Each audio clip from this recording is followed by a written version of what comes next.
Само 13 приговори за локалните избори во Македонија кои само во Гостивар можат да го променат конечниот епилог од првиот изборен круг. Таму сегашниот градоначалник Арбен Таравари не победи во неделата за само 96 гласови. Па Алијанса за албанците алтернатива преку 2 од своите 6 приговори бараат сумирање на резултатите за градоначалник и советници во Гостивар.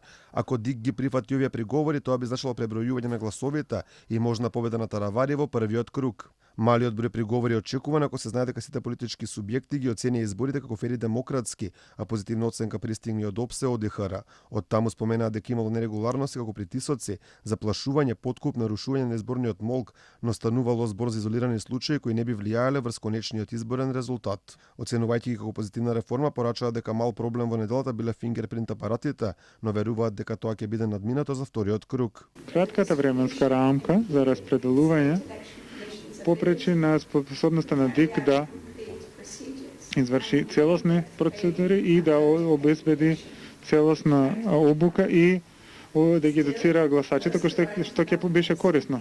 Сепак, повеќето наши соговорници меѓу кои партиите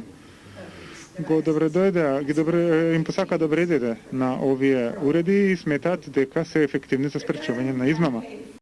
Ако имаше тешкоти, проблеми или недостатоци, веќе се идентификувани и сигурно дека навремено ќе се отстранат. 2 од 3 приговори на ВМРО ДПМН се однесуваат за прекршување на предизборниот молк, зашто опозицијата се пожали уште вечерта по затворањето на избирачките места за разгледување и одлучување по приговорите. ДИК треба да закаже седница. Според роковникот таа е должна во рок од 72 часа по приемот на приговорот да донесе одлука. Против одлуката на ДИК партиите ќе може да поднесат тужба до управниот суд во рок од 24 часа од приемот на решението.